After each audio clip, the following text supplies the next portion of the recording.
Welcome to Sink or Swim, presented by Squid Group, your digital marketing partner. Join me as I talk with Alex Gillespie, who is one of New Zealand's first backpacker influencers, alongside a fellow marketing agency owner. We talk about some of the crazy travel stories in Europe with SWAT teams and rally driving in deserts, to how he began working with brands like AirAsia and Tourism Queensland. Alex has explored the world and provides his recommendations for how to make friends and make an income while seeing authentic things in a foreign country. Hope you enjoy it. Cool. Well, welcome on to Sink or Swim. Thanks, bro. Thanks for having me. I'm excited to crack into it, bro. Yeah, so let's just jump straight into the juicy stuff, because that's obviously the exciting stuff. So you're a well-versed traveller. Yep. Let's call you a traveller for now. Yep.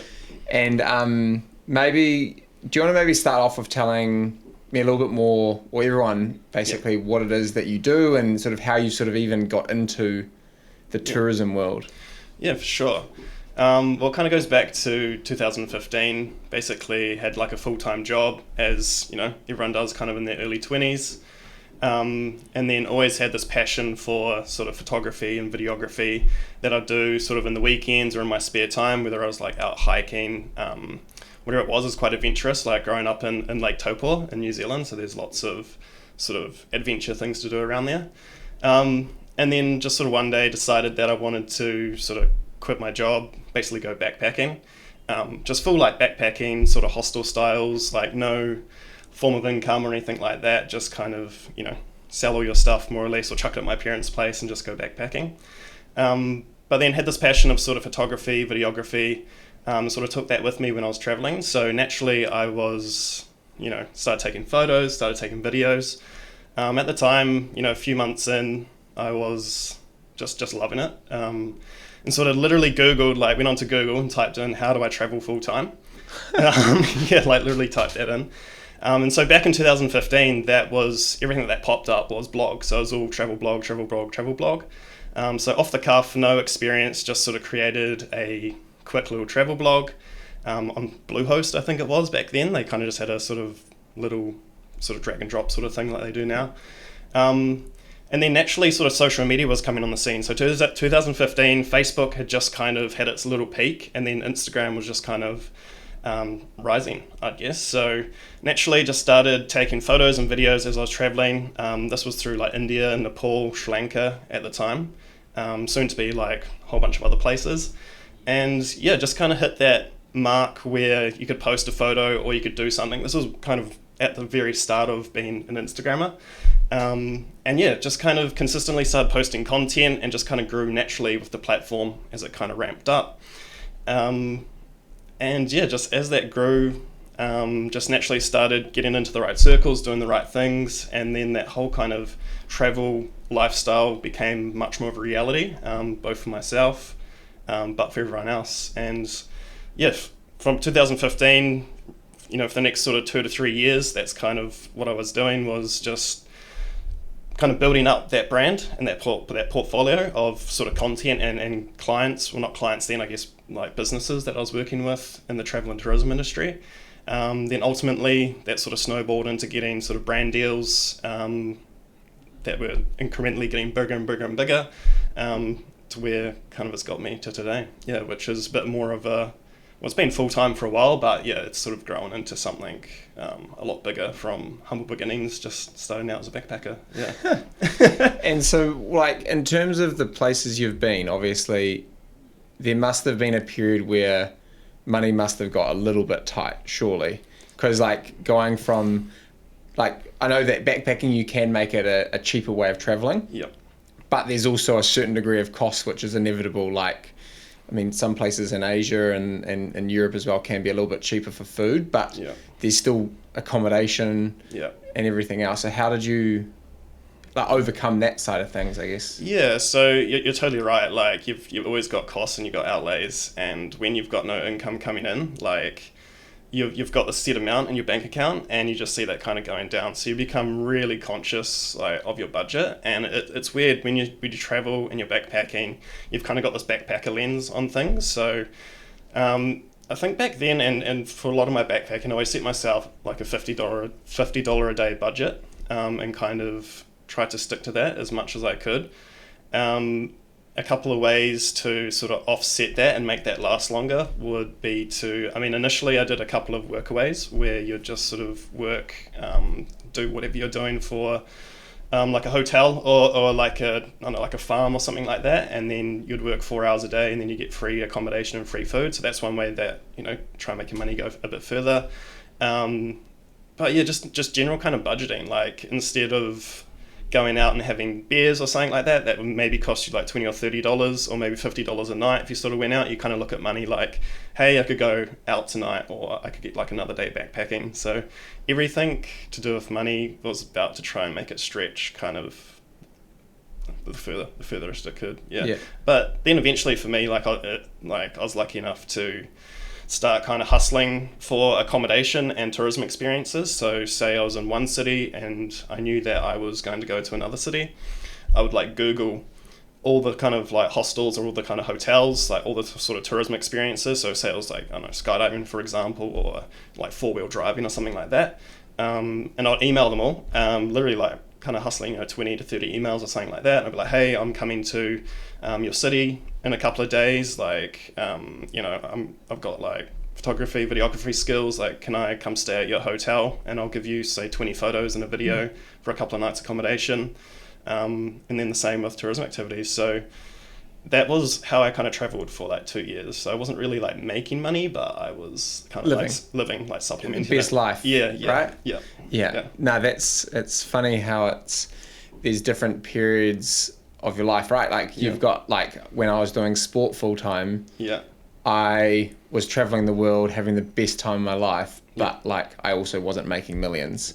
But I also got to travel for 2.5 years and see some really cool places with what you would have definitely experienced, those really authentic kind of experiences alongside staying in that big resort.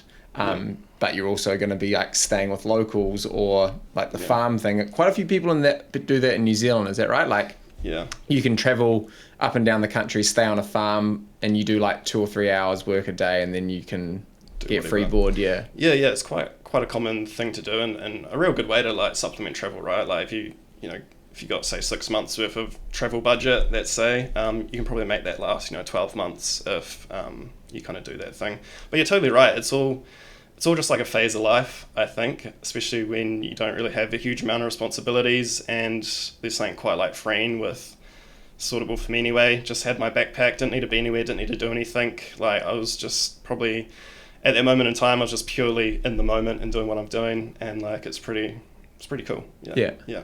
And how did you?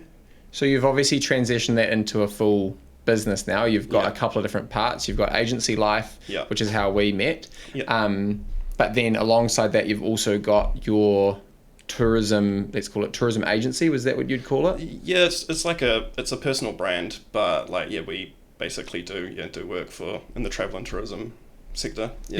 And how is that now in terms of like how you work with brands? Like, is there a difference between working with the likes of, say, the Hilton compared to, say, working with Tourism Bay of Plenty or Tourism Queensland? Because from my experience of dealing with not the hotels but with those like government bodies, they're usually after very key deliverables, because we've done a lot of events and those sort of things, so we come at it from like an events angle.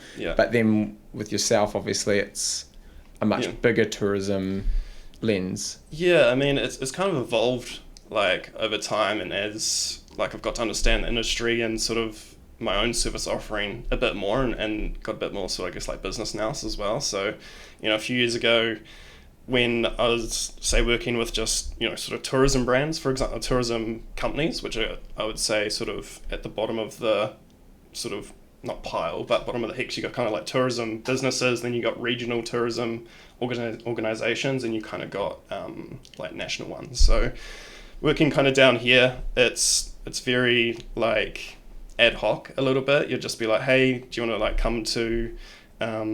come and experience this, I don't know, let's just say skydiving again or something like that, and then all you're really doing is just transitioning like content or a post or something like that. So it's very like surface level, I would say. And then kind of as it's growing, it's got to, Likes did a campaign with Tourism Queensland a few weeks ago. Like the deliverables for that and the strategy behind that is a lot more like complex. So there's a lot more like strategy and sort of business understanding about it. And I think that's where it's kind of evolved from. And I think probably a lot of people sort of just have this sort of one-dimensional like perspective on it, where they're just like, hey, I'm going to work for this brand, or I'm going to shoot some content for them, or I'm going to get like this travel or whatever. I'm just going to give them like some content and that's going to be it.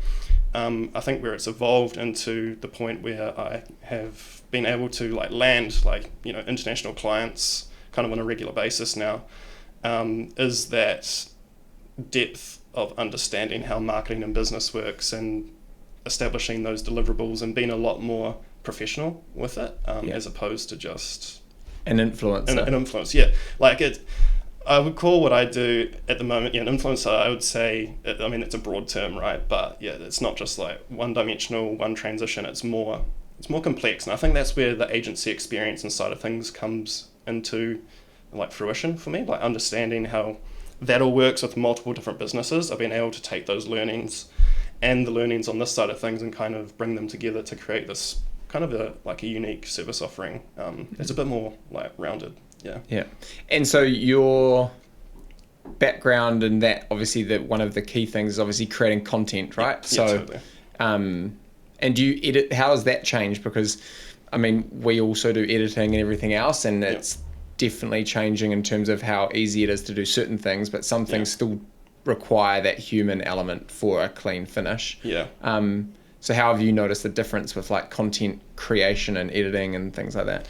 Yeah, I mean, content creation as a whole is just sort of ever developing, and I think, in the day and age we live in now, it's kind of short form content seems to be the most consumed, and so the most sort of content that people are after, whereas opposed to 3, 4, 5 years ago is maybe like just still imagery. So a client might just want sort of an image bank of 20 high quality, like kind of professional images. They might want like a 1 minute to 2 minutes sort of like brand video and experience or something like that. But now it's just like, short form content, 15 to sort of 30 seconds long, voiceovers, sort of captions and things like that. And how the editing's changed is, for me, that's like software and AI has just helped that immensely, right? So, for example, if I'm shooting like a short form vertical video content and I'm doing like a voiceover like this, for example, I can just plug that into software and it'll just automatically do all the captions and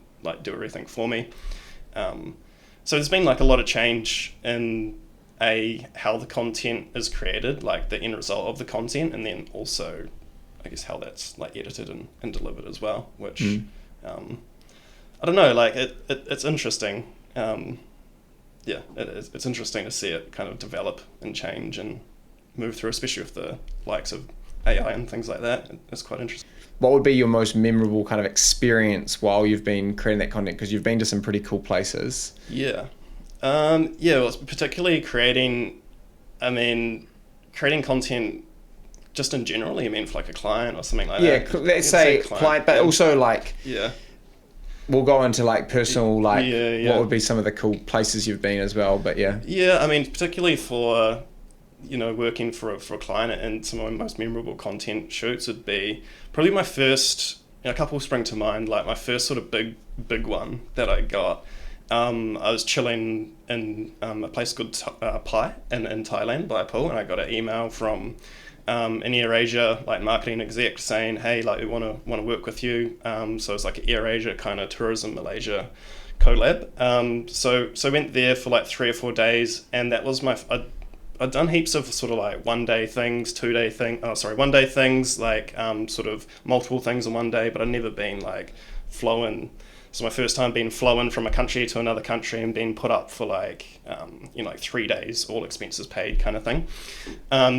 And so I was like, sweet, the cool opportunity, I'm going to like go there and create a bunch of content. And probably one of the coolest things was I was cruising into, first of all, you got to picture this, you got to remember I'm kind of like a bit of a scraggly backpacker with like a backpack kind of, slightly malnourished just because you're on that backpacker budget.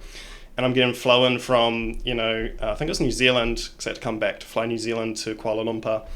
And I walked out, didn't expect anything, and there was basically a guy like holding a sign with my name on it, and then he took me to into a limo with my like backpack and took me to the Sheraton Hotel, and then got my like key card, and he said, yeah, it's on the, I don't know, whatever, it was like the 38th floor or something like that, and basically like got on the elevator, and I think there was 39 floors, and I was like, what the hell? So like went right up to the 38th floor, opened the door, and it was like this presidential suite, which was like 150 square meter, like penthouse essentially on the top of Kuala Lumpur.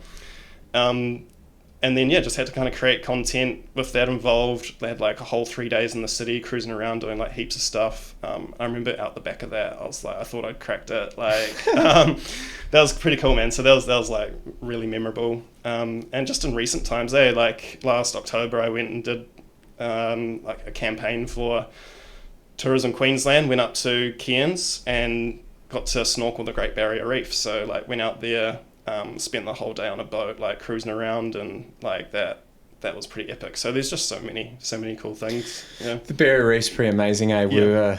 I was there for the last 6 months, and that place is just like, it's unreal, eh? It's unreal. Yeah. Like there's amazing snorkeling and everything else like that here in New Zealand, or you can go to Europe and there's some really cool spots. Yeah. But out on that reef, it's just like, it's insane. I remember being on the back of the boat, and I had like my, just put my mask on, and you can kind of see the clearness of the water, but you just put your, you got to dive in to put your head in, and then it just like, it explodes. There's just like fish and coral everywhere. And I remember just being like mind blown. I was like, this is insane. Yeah. The when we got taken out, the guy that we were with was an absolute legend, and he was like, do you guys want to snorkel like normally, or do you want to like cheat snorkel? And I was like, cheat snorkel? What do you mean? He's like, get in the water and I'll show you what I mean. And he like throws over these 2 pieces of rope with like a really simple piece of wood on the back. Yeah. And you'd put it between your legs like a ski pole, you know what I mean? Like a T-bar. It's a T-bar, yeah. And then he would drive all the way around the reef, like wherever he was like basically going. Oh, no and way. Then whenever you wanted to stop because you'd see something cool, like a massive stingray or a whole bunch of coral trout or a shark or whatever, you just like be like, stop, and then he'd stop the boat. And then so instead of like swimming for what, maybe like 1 kilometer if you're lucky. Was it just like, towing you around? Literally, we did like 15 to 20 kilometers around this reef, and it was like insane. Yeah. But that reef is definitely something special. Yeah, it's cool. Yeah, I'd highly recommend anyone to kind of experience that. Yeah, it's a bit better than a couple of dusty snappers like that we get here in New Zealand. Yeah. And so what would you say like is in terms of like experiencing the more local stuff, like because traveling is like an interesting one, right? Like when I first did my bunch of travel, as I said, it was with sports, so I saw it like from quite a real element. Like a lot of the events you'd get hosted by families. And like Tahiti, for example, was amazing. We had like a 10-day trip, and we would get traveled all around Tahiti, but we were living with locals who would go and do like spearfishing each morning for us, where they'd like have these boats where they would stand in the front of the boat. It's like a 1-man boat, and then they would push the like school of fish, and then eventually once you go fast enough and the fish can't keep up anymore, they'll turn and run straight at the boat, and then they like throw the spear. Oh my god! 1 man, it's so loose. But so like you see like these like real experiences. So how would you recommend for people who are like potentially wanting to go traveling, instead of getting that like staying in a resort element, getting out into those more? Yeah, I think like it's only recently I've become an advocate for like resort or hotels, and I think that's probably just because of my age maybe, and I've just done all that stuff before. But 100% I'd recommend people, like even if you're traveling alone or your friends, or you're scared you're going to meet people, I think there's 2 things that you should really balance, and one of them is really taking advantage of like hostels, right? So that's where you're going to find other people who are similar mindset, doing similar things that you're doing. People from all around the world sort of come to these like places where they stay. You'll meet some of the coolest people in the world. You'll make friends like instantly, where you'll go doing activities with. Sometimes you'll meet up with them and travel for a while. Like I'm still in contact with like so many people that I met in hostels from all around the world. that's like one way to ensure that you're surrounding yourself with the right people and sort of keeping yourself, like in good spirits, I'd say, because sometimes travel doesn't always go well. So like it's good to just make sure you've kind of got places to go where you've got people to hang out with. But one disadvantage to that is that hostels always tend to be sort of in like backpacker trails or in normal places or sort of on the beaten path locations 9 times out of 10. And the sort of other side to that is because you're going and spending time with other people from all around the world, but you're not getting that sort of core local experience. So that's where you mix it up with like homestays. So maybe you could go do like an in-stay Airbnb, or like I was saying, like the workaways, you actually go stay with a family and you sort of immerse yourself in their culture a bit more. So yeah, I think like you said, you can't really like buy those experiences of like staying with those people and sort of becoming a part of their like family or their culture for a little bit. And I think that's like a really important part about traveling is doing that. So yeah, there's kind of 2 ways to do it, and I'd say balance those 2 out, and then every now and then you just kind of get sick of all of that and you just want a nice hotel room. So like every that's normal. Yeah, every now and then. So always treat yourself, once a month or once a couple of months to a nice hotel room just to lay all your stuff out and just chill. So yeah. And I have to pick up on it doesn't always go well, because I can definitely vouch for that. So there must be a few stories you've got of things not going well, or like something like being pickpocketed, or I mean there's reflecting on my travel, I've been super lucky. I've had nothing like really, really bad happen to me, and there's a couple of theories why, but like there's always things that are gonna go slightly wrong. So when I mean wrong, like there's gonna be like a bus delay, or the bus is gonna break down, or for example, like hopped off something that springs to mind, like hopped off a bus or a train in Ecuador one time, and just it was late at night and wanted to get to this like city that was a couple of hours away, and sort of like broken English, sort of negotiated with a taxi driver to like take us to a certain place. Sweet as, jumped in the car, started going, as you do, check like Google Maps, and we're going in like this completely wrong direction. But there's nothing you can do, right? You have like your language barrier, it's like 11 o'clock at night or something, or 10 o'clock at night or whatever it was. So you just gotta like roll with it. And then, so you get to this city, you've got no accommodation, everything's closed. So you're just kind of like wandering around this like foreign city in the middle of the night, like knocking on doors, trying to get like accommodation. So things like that happen all the time, but you just got to embrace it, and that's kind of all part of it. But I've never really been pickpocketed unless it was out, on my own fault, like I've left like a camera on a counter at a train station and it's gone or something like that. Yeah. But I have had like guns pulled on me a couple of times, basically directly through flying drones. So one time I was in Buenos Aires in Argentina and like was staying right in the city. And it was kind of like imagine like a whole bunch of skyscrapers, say like 20, 30 stories high. And then there's kind of like one in the middle that was like 8 stories high, and it was like the hostel that we're staying at. So me being like, I'm going to go create some content. I climbed up to the rooftop, got my drone out, and kind of started flying it through like the skyscrapers and sort of next to me and stuff like that. And back then it was like the original Mavic Pro, and those people who remember those, they used to have like a black controller that was kind of like an Xbox controller. And then so when I was flying the drone past, I was kind of like putting it by my side so it didn't look like I was holding like the remote control.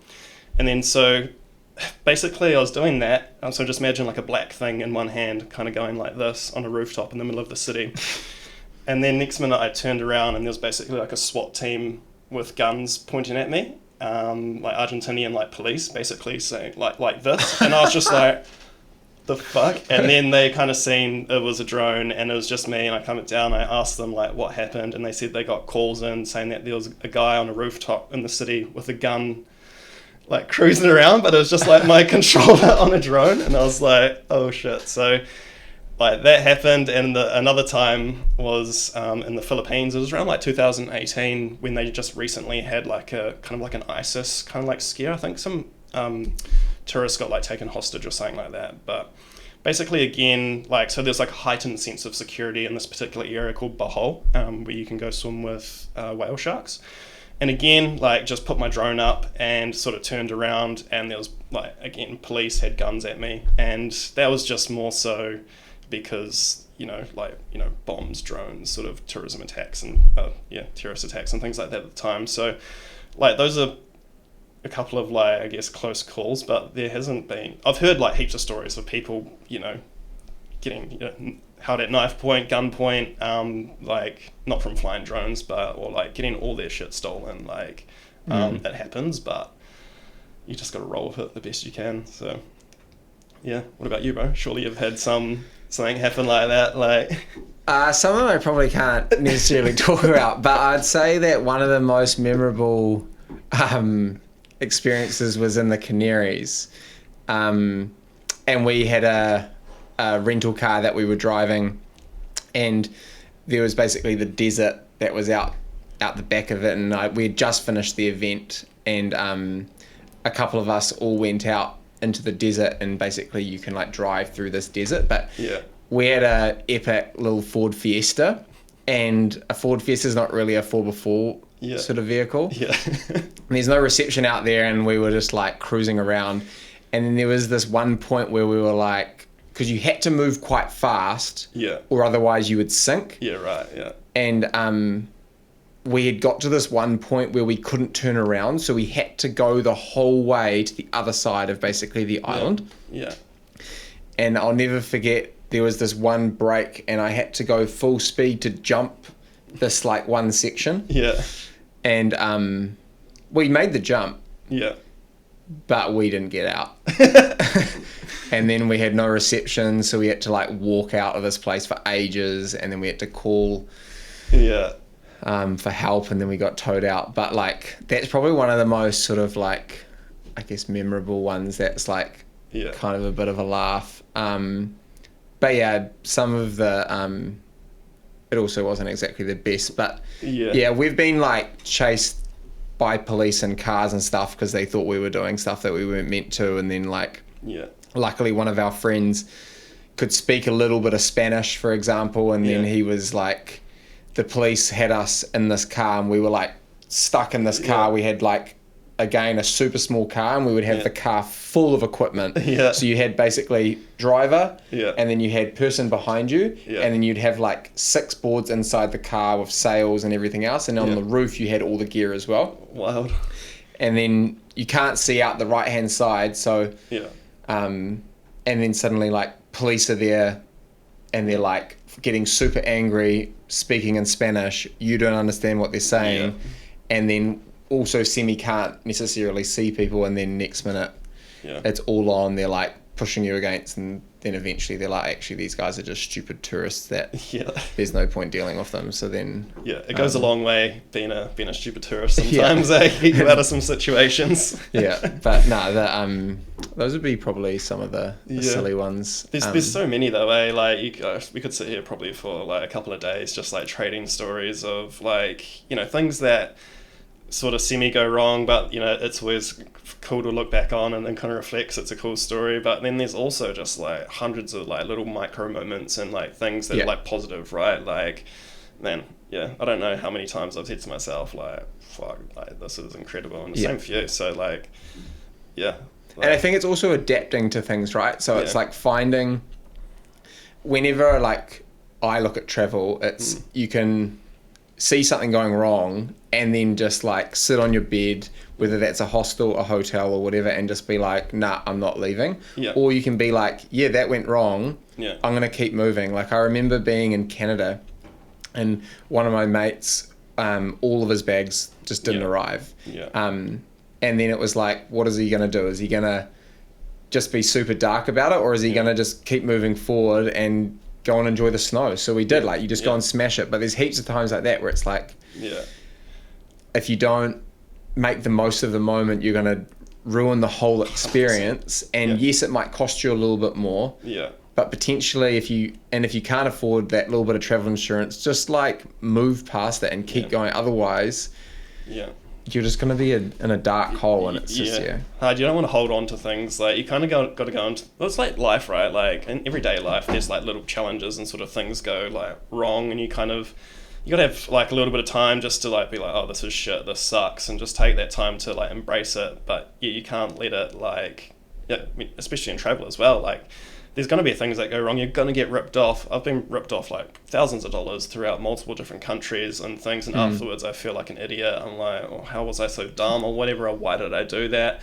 But like, yeah, you can't, you don't want to wake up the next day or the day after and hold that kind of like resentment. You've kind of just got to like roll with it, right? And that's half the reason why you're traveling and cruising around, is to have those experiences. So like, yeah, like you don't want to like manifest things going wrong, like, like, and like a lot of people do. They're like, oh, I don't want to travel to this country because like this might go wrong or that might go wrong. Like, no, that's not true. It's just people tend to talk about. It's funny, like when you come back from travel. I don't know if this is the same for you, but you come back, you see your family, you see your friends. Also, the first question they ask is like, oh, what went wrong?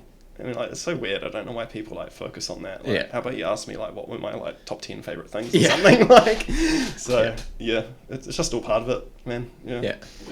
Right. So, tell me a little bit about like how you reckon travel's prepared you to actually run a business, because there's so many obstacles like we've just talked about. Yeah. But like, how do you reckon that sort of prepared you to overcome potential like client issues or all that sort of stuff? Yeah, I think as you're asking that question, I think there's a lot of like, they relate quite well. And I think travel's kind of shaped me to handle certain things and build definitely a depth of resilience that I have that I probably wouldn't have had if I didn't travel.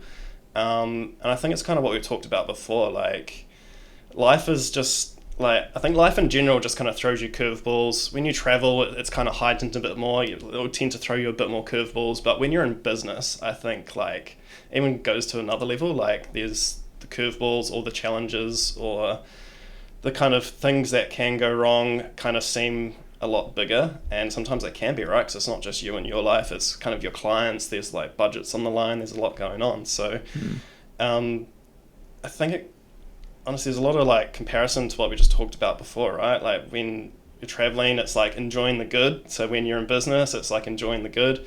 When something goes wrong, like kind of just embrace that it has go wrong, pause, sort of like acknowledge it, and then just sort of pick yourself up, look for solutions, and carry on. So yeah, I mean, that's probably the answer. Is it's just not dwelling, carrying on. Yeah. I always had a motto which I followed when I was doing sport, and that was sounds real corny, kind of always funny to say, but no regrets, just reflect. Yeah. And like I always used to think about that when I was doing sport, in the sense where like so many people when I was first competing and training and things like that, something would happen to them, whether that was in rugby, whether that was in windsurfing, whatever.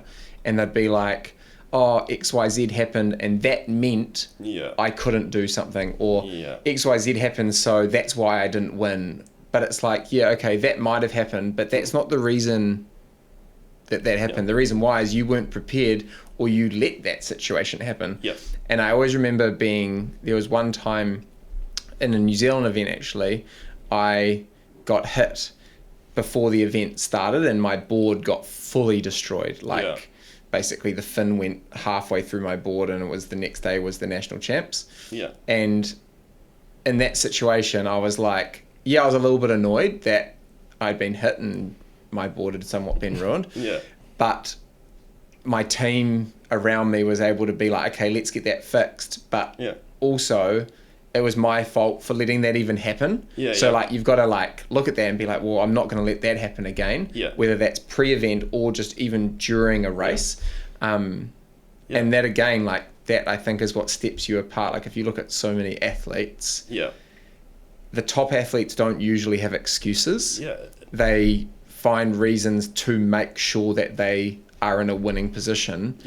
whether that's through mental discipline, training, and everything else. And I feel like that's sort of... Yeah, 100%. Like, it's all about being kind of accountable for your own actions, whether it's in preparation or if you made a mistake in that moment or whatever it was, like just really like owning that and acknowledging it and taking the learnings and like moving forward. Like, and I think it goes like a little bit back to the travel as well. It's like things that like go really wrong in travel. Like a lot of the times it's people putting themselves in those situations, and I feel like that's kind of like life and business as well. It's like just have a bit of common sense, put yourself in the right positions, like do a lot of the best preparation you can. When things go slightly wrong, take the learning so it doesn't happen again, and like keep moving forward. Like like I'm huge, like if like in business especially, like if something doesn't go quite right, like I'm 100% responsible for that. So I really take that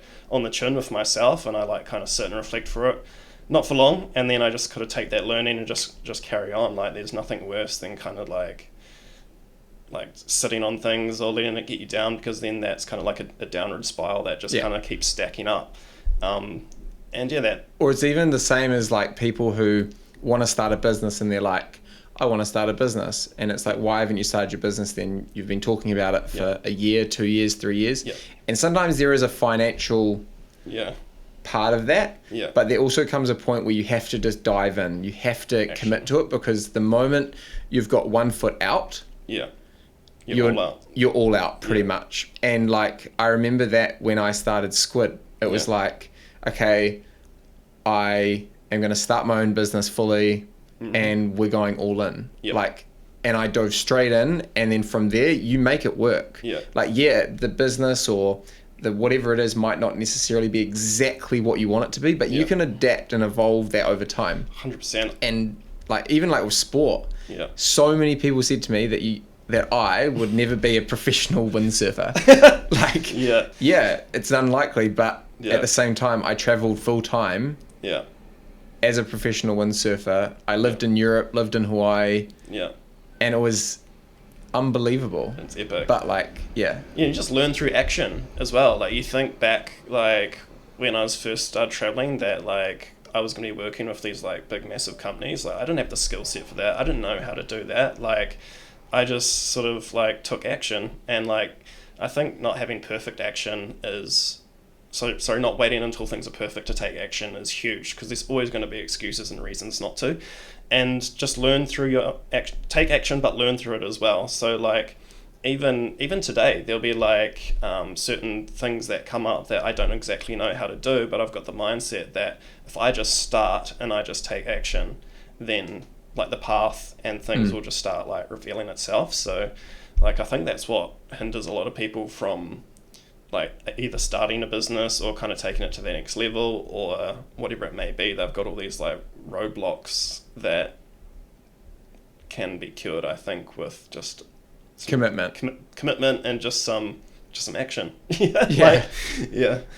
It's even like the whole thing around like you might not be the best at something, but you can still do it. Like a lot of people that have the business aren't the best at any of those things, but what they are is they're willing to take that first jump and then be like, sweet, here we go, we're going in, it's going to be a ride. And then from there, it's funny because some people say that you need to make sure, like I saw something the other day about you need to have money to start a business, and don't do it so that you don't, because otherwise your stress levels will be too high. And yes, I 100% agree that there's a certain degree of like psychological stress that comes with running a business. That's part of business. But at the same time, I feel like you've also got to be realistic and say, if you don't do it and there's no pressure, you're not going to actually perform really well. And like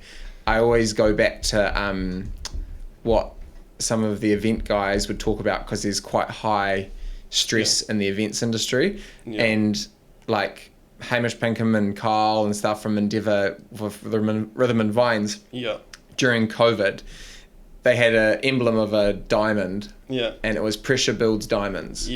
And it was like such an iconic thing during that COVID period, because it was like Yeah. everyone's under a bit of pressure, and the events industry, like there was moving things, you've got all these different traffic light system which no one understood. Yeah. And it's like, but if you don't have that pressure, you're not gonna like perform well, you know? Yeah, it's like a quote by I got it from Jesse Itzler. I think that's how you say his last name. He's like an entrepreneur that I follow. But he says like pressure is a privilege. So like if you've got pressure, you're in kind of like you've got pressure for a reason, and it's a really cool way to look at it, I think. Like you've got yourself into this certain situation, so like those Rhythm and Vines guys that you're talking about, they're in this situation where they're like, holy shit, like this is going on. But it's kind of like a privilege to be in that situation and have those problems. So you just like lean into it, and it kind of goes back to like the best place, you know, growth kind of happens when you're uncomfortable and when you're stressed. And like in reflection,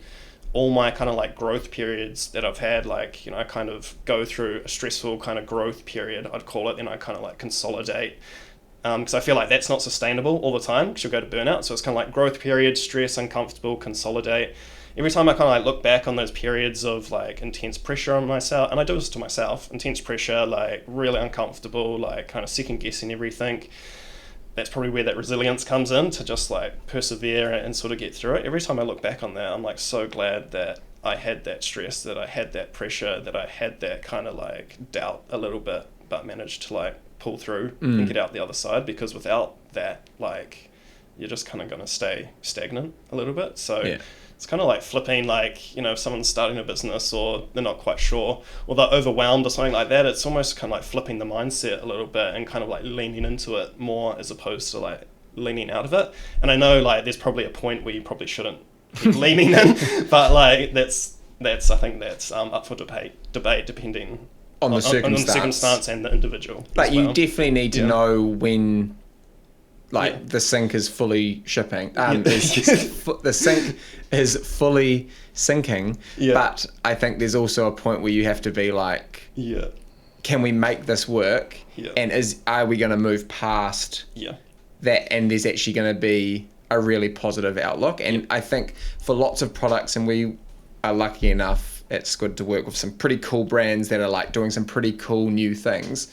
And the ones that are doing things and they're really making way in their industry, they are changing things, and there's always going to be objection. You know what I mean? Like, 100%. Because otherwise you're following someone else. And not to talk about like the whole media world at the moment, but with News Hub closing, I mean, that's another example where they didn't evolve. And it's hard to say it, but like at the same time, they didn't evolve. And then alongside that, they were too similar to TVNZ. Totally. That's a good point.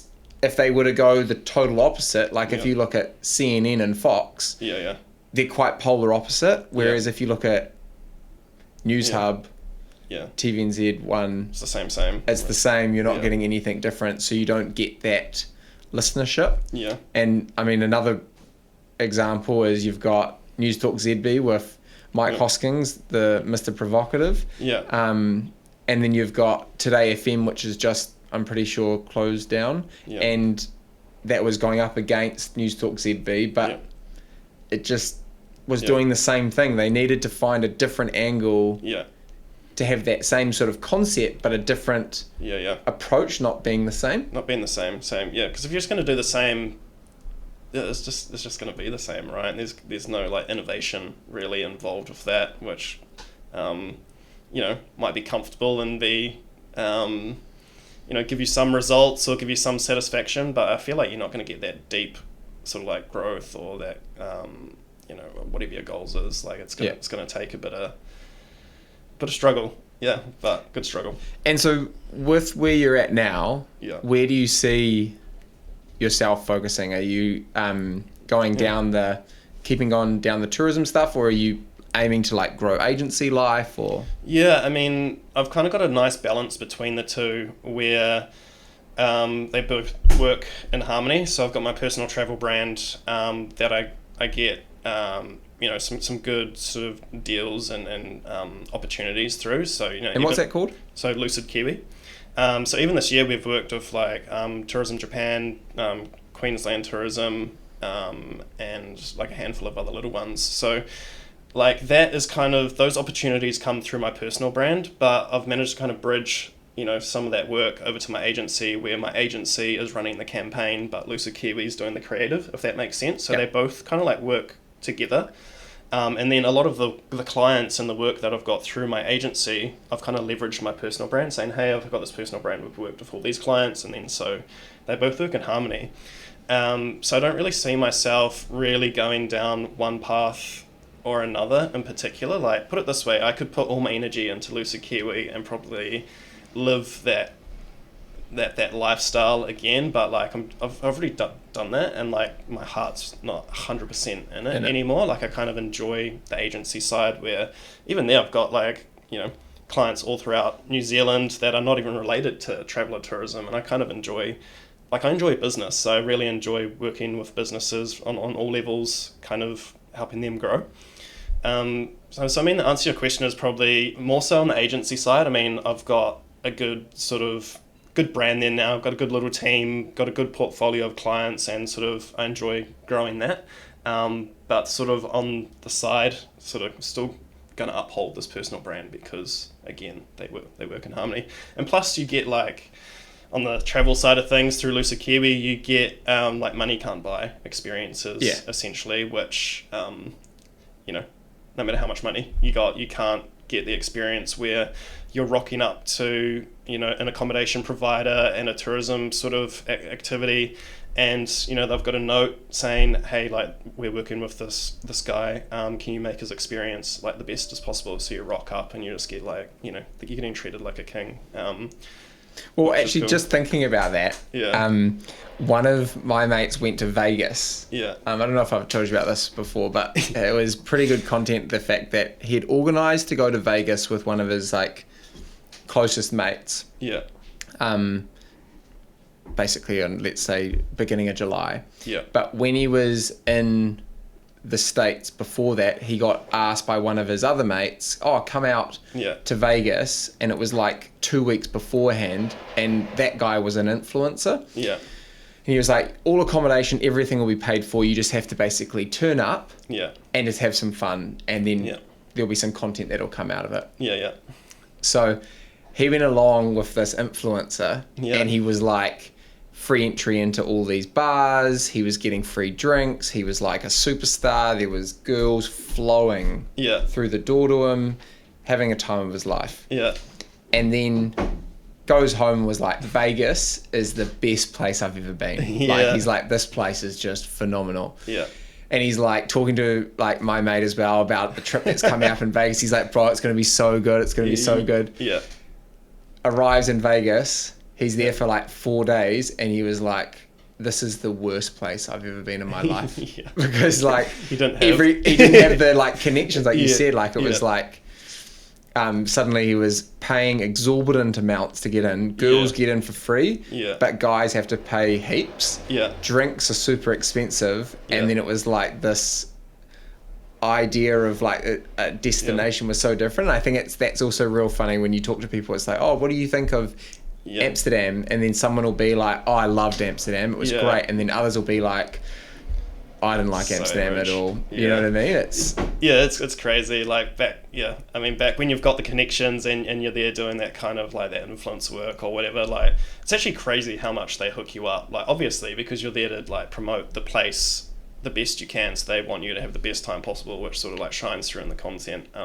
So that's a real funny story. But yeah, it's crazy. I mean, like two people can go to the same place and have a completely different experience. I mean, and that could be it's funny to say, but as simple as the weather. Like someone could be like a real sunny day somewhere, which means you could be at the beach swimming, like, eating ice creams and having a cold beer or something like that, and then another person, and then you tell like your friends, right? You're like, you have to, like, this happens all the time, like you have to stop at this place, you have to stop at this place. Like I've said that to people have said that to me. You go there and then like, slightly overcast or like a bit windy or something like that, and then you're just chilling out and you're like, why the fuck did you like recommend me this place? Like it was shit. Or like So yeah, it's funny how people can have like polarizing I experiences. think I heard it on, I can't remember which radio station it was, if it was ZM or The Edge or whatever, the other day, and they were saying that when Kourtney Kardashian was out, and the whole time she was out for Blink-182's Oh yeah. tour, it was like raining, it was like torrential rainfall. Yeah. And they were saying like they feel embarrassed for New Zealand because they're like, there's this super famous person in New Zealand you'd never been before, and then suddenly it's just raining the whole time. It's like, what is this, the UK? Yeah.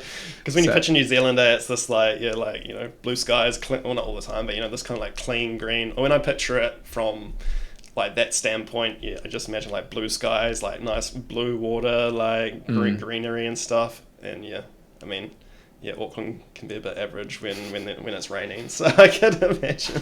Yeah, it's definitely not like Mount Maunganui. Yeah, no way. Yeah, this is the place to be, for sure. Cool. Well, it's been epic having you on. And I'm sure we'll have you back. Yeah, man, always keen to jump in again. So, yeah, cheers for having me, bro. It was good to sit down and talk, and yeah, dope. Sweet. Thanks for tuning in to another Squid Group podcast. If you're looking for a marketing partner to grow your brand, business, or event, contact us here at Squid Group. See you next time.